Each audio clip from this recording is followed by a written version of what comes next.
How to take notes on iPhone without opening the Notes app. Hello everyone, I am Bishaka and welcome to our channel. Now let's get right into the tutorial. Firstly, go ahead and swipe down from the top right of your screen and you will be led to your control center.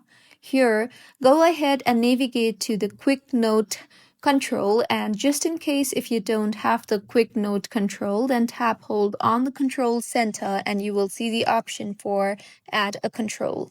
Here, tap on the search bar and search for quick note and tap on it.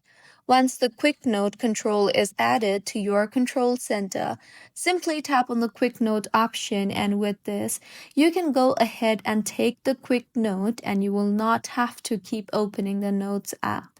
So, this is how you can take notes on iPhone without opening the Notes app. If you find this tutorial helpful, please like the video and do comment if you have any queries. Also, do subscribe to our channel for more helpful tutorials like this. See you on the next one.